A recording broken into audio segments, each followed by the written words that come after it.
Dans notre parcours prophétique du livre de l'Apocalypse, nous avons étudié l'image de la bête, la marque de la bête, le décret des morts et la bataille de l'Armageddon. Aujourd'hui, nous verrons la suite des événements chronologiques, le retour de Jésus en gloire. Nous ferons très succinctement un parcours depuis le jour J jusqu'à l'éternité, c'est-à-dire nous verrons le millénium, la bataille de Gog et Magog, le jugement dernier, le lac des feux, la nouvelle terre, l'éternité. Reprenons donc l'étude de l'Apocalypse.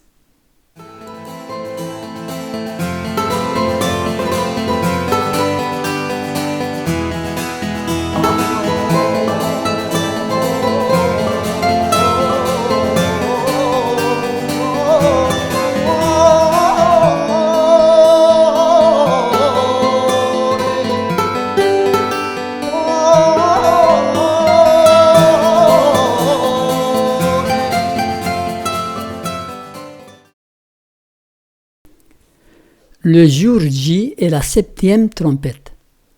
Les événements décrits dans la septième trompette couvrent la dernière partie de l'histoire de l'humanité.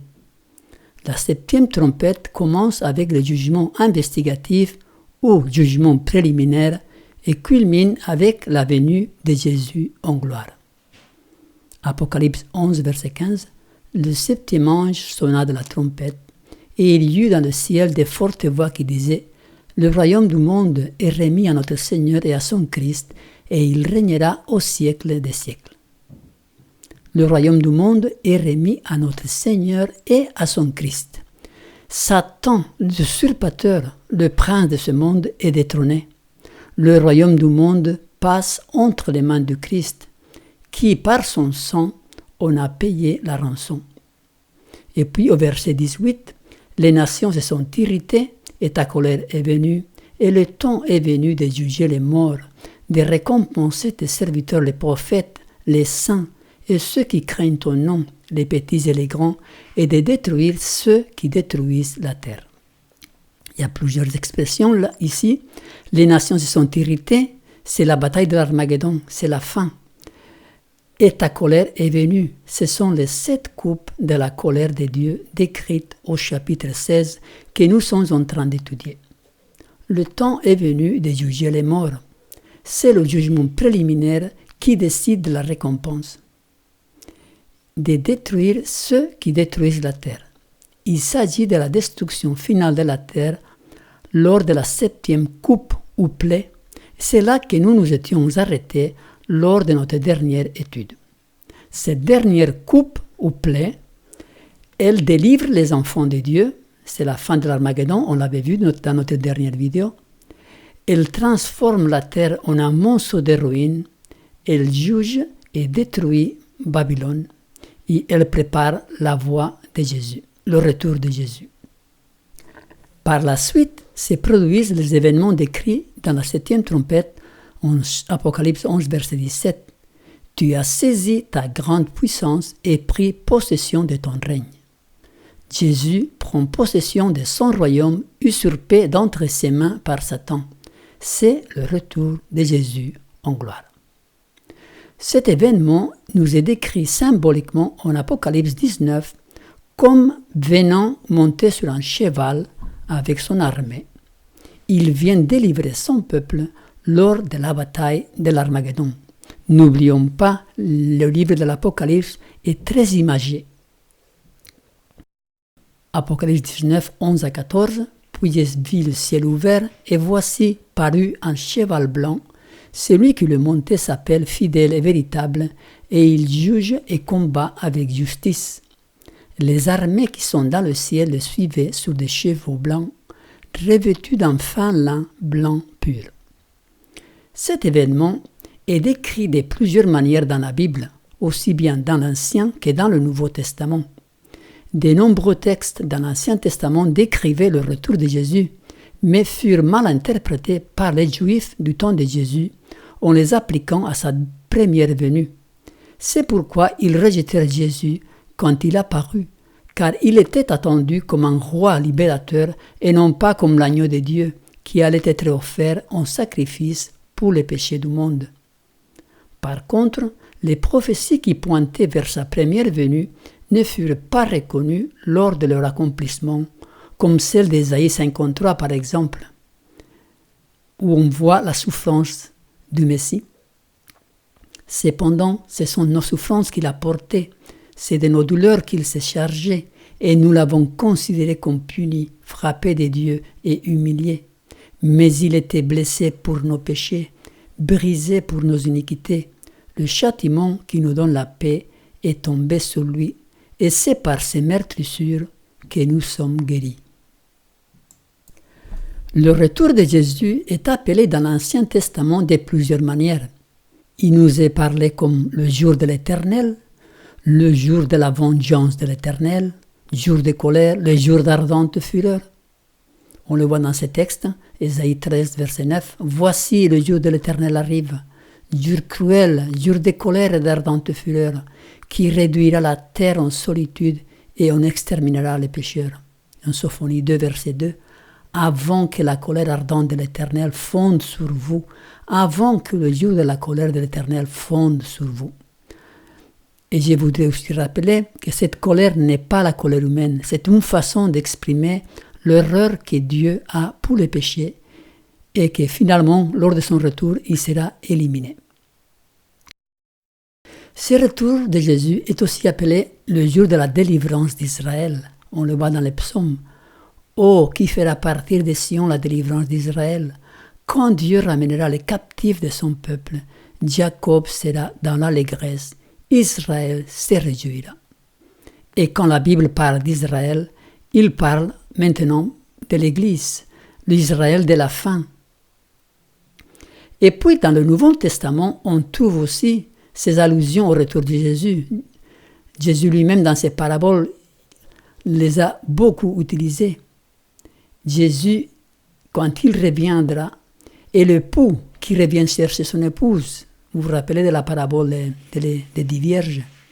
Il est le maître des maisons qui vient chercher les fruits de sa vigne. Il est le maître qui avait confié ses biens à ses serviteurs et qui revient du voyage pour leur demander des comptes. Jésus, dans tous ses enseignements en parabole, voulait faire comprendre l'importance de la préparation pour cet événement final. Le retour de Jésus constitue la pierre angulaire de la doctrine chrétienne. Tous les chrétiens depuis les apôtres jusqu'à aujourd'hui ont attendu la parousie. Matthieu 24, verset 30. « Alors le signe du Fils de l'homme paraîtra dans le ciel. Toutes les tribus de la terre se lamenteront. Elles verront le Fils de l'homme venant sur les nuées du ciel avec puissance et une grande gloire. » C'est l'espérance qui nourrit l'Église, qui réconforte l'affligé, qui donne un sens à la vie de ceux qui sont accablés et désespérés. Alors voyons quelques caractéristiques du retour de Jésus. Ce sera un événement visible par tous ceux qui seront vivants sous la terre, contrairement à ceux qui enseignent la doctrine de l'enlèvement secret. Ceux qui condamnèrent et crucifièrent Jésus ressusciteront pour le voir venir sur les nuées. Il nous est dit en Apocalypse 1, verset 7, « Voici, il vient avec les nuées, et tout œil le verra, même ceux qui l'ont percé, et toutes les tribus de la terre se lamenteront à cause de lui. » Oui, Amen. Une autre chose, personne ne connaît le temps, la date du retour de Jésus. Méfiez-vous des personnes qui fixent des dates, car personne ne le sait. Il nous est dit en Marc 13, 32, « Pour ce qui est du jour et de l'heure, personne ne le sait, ni les anges dans le ciel, ni le Fils, mais le Père seul. » Au retour de Jésus, tous les sauvés morts ressuscitent, et avec les sauvés vivants, ils montent tous au ciel. Car le Seigneur lui-même, à un signal donné, à la voix d'un archange et au son de la trompette de Dieu, descendra du ciel, et les morts en Christ ressusciteront premièrement. Ensuite, nous les vivants, qui serons restés, nous serons tous ensemble enlevés avec eux sur des nuées à la rencontre du Seigneur dans les airs, et ainsi nous serons toujours avec le Seigneur. Ceux qui seront vivants lors du retour de Jésus, alors que leur nom n'est pas inscrit dans le livre des vies, ceux qui sont dans une condition perdue, sont détruits par l'éclat de son avènement. Et alors paraîtra l'impie que le Seigneur Jésus détruira par le souffle de sa bouche et qu'il anéantira par l'éclat de son avènement. Entre dans le rocher et cache-toi dans la poussière pour éviter la terreur de l'Éternel et l'éclat de sa majesté. Les rois de la terre, les grands, les chefs militaires, les riches, les puissants, tous les esclaves et les hommes libres se cachèrent dans les cavernes et dans les rochers des montagnes. Et ils disaient aux montagnes et aux rochers, « Tombez sur nous et cachez-nous devant la face de celui qui est assis sur le trône et devant la colère de l'agneau. Car le grand jour de sa colère est venu, et qui peut subsister ?» Et finalement, les morts perdus restent dans leur tombe pendant 1000 ans encore. Ensuite aura lieu le millénium. Puis j'ai vu descendre du ciel un ange qui avait la clé de l'abîme et une grande chaîne dans sa main. Il saisit le dragon, le serpent ancien qui est le diable et Satan, et il le lia pour 1000 ans. Le diable est lié, c'est-à-dire que pendant 1000 ans, il restera seul sur cette terre désolée et dévastée, sans avoir personne à tenter, manipuler ou tromper. Son influence est liée, enchaînée. Pendant le millénium, le cas des réprouvés, ceux qui ne sont pas ressuscités au retour de Jésus, passent devant le tribunal céleste. Les sauvés participent à leur jugement. Et j'ai vu des trônes, et à ceux qui s'y assirent fut donné le pouvoir de juger. Et j'ai vu les âmes de ceux qui avaient été décapités à cause du témoignage de Jésus et à cause de la parole de Dieu, et de ceux qui n'avaient pas adoré la bête ni son image, et qui n'avaient pas reçu la marque sur leur front et sur leurs mains. Ils revinrent à la vie, et ils régnèrent avec Christ pendant 1000 ans. À la fin du millénium, Satan est relâché de sa prison. Quand les 1000 ans seront accomplis, Satan sera relâché de sa prison. Cela veut dire qu'il pourra à nouveau tenter et séduire, car les réprouvés vont aussi ressusciter à ce moment-là. Les autres morts, c'est-à-dire les réprouvés, ne revinrent point à la vie jusqu'à ce que les 1000 ans fussent accomplis. Comme nous l'avions étudié, la bataille de l'Armageddon sera le dernier conflit entre Satan et les enfants de Dieu. Il commence avec l'union de toutes les entités politico-religieuses de la planète dans leur lutte contre les fidèles du Seigneur lors de la 6e plaie, et il se termine avec l'arrivée des rois de l'Orient, de Jésus et de ses armées pour délivrer son peuple lors de la 7e plaie d'Apocalypse 16. La bataille de Gog et Magog n'est rien d'autre que le duplicata de l'Armageddon après le millénium. Quand Satan sera relâché de sa prison de solitude, il réunit à nouveau tous les réprouvés ressuscités pour lancer une dernière offensive contre la Nouvelle Jérusalem lors de sa descente sur la terre. Comme lors de la bataille de l'Armageddon, il échoue complètement, le feu descend du ciel et le dévore, lui et les réprouvés. Quand les 1000 ans seront accomplis, Satan sera relâché de sa prison et il sortira pour séduire les nations qui sont aux 4 coins de la terre, Gog et Magog, afin de les rassembler pour la guerre. Leur nombre est comme le sable de la mer. Et ils montèrent sur la surface de la terre et ils investirent le camp des saints et la ville bien-aimée, mais un feu descendit du ciel et les dévora. Là, il y a le jugement des réprouvés. Le grand jugement des réprouvés, de ceux qui n'ont pas été inscrits dans le livre des vies, se place justement là, avant ces feux destructeurs qui descendent du ciel. Chacun passe à la barre du jugement et chacun reconnaît la justice de Dieu. Quand le voile qui cache le monde céleste à nos yeux sera enlevé, tous, même ceux qui sont perdus, reconnaîtront que Dieu est juste. Jean 5, 29. Ceux qui auront fait le bien ressusciteront pour la vie, mais ceux qui auront fait le mal ressusciteront pour le jugement. Et j'ai vu les morts, les grands et les petits, qui se tenaient devant le trône. Des livres furent ouverts, et un autre livre fut ouvert. C'est lui qui est le livre des vies. Et les morts furent jugés selon leurs œuvres, d'après ce qui était écrit dans ce livre. La mer rendit les morts qui étaient en elle, et la mort et le séjour des morts rendirent les morts qui étaient en eux, et chacun fut jugé selon ses œuvres. L'enfer ou le temps de feu. Ce feu que nous avons vu qui descendait du ciel, ça représente l'enfer, le lac de feu. C'est le feu qui détruit le mal, racines et rameaux, Satan et tous ceux qui ont été séduits par lui. Et c'est là la dernière partie du verset 9. Mais un feu descendit du ciel et les dévora. Rappelons-nous toujours, le livre de l'Apocalypse est très imagé. Les choses sont dites d'une façon imagée. Apocalypse 20, 14, 15. Et la mort et le séjour des morts furent jetés dans le temps de feu. C'est la seconde mort, le temps de feu. Quiconque ne fut pas trouvé écrit dans le livre des vies fut jeté dans le temps de feu. Car voici le jour vient, ardent comme une fournaise. Tous les hautains et tous les méchants seront comme du chaume. Le jour qui vient les embrasera, dit l'Éternel des armées. Il ne leur laissera ni racines ni rameaux.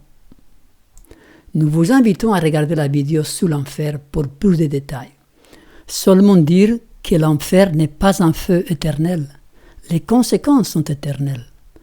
Quand les réprouvés seront anéantis, le feu s'étendra.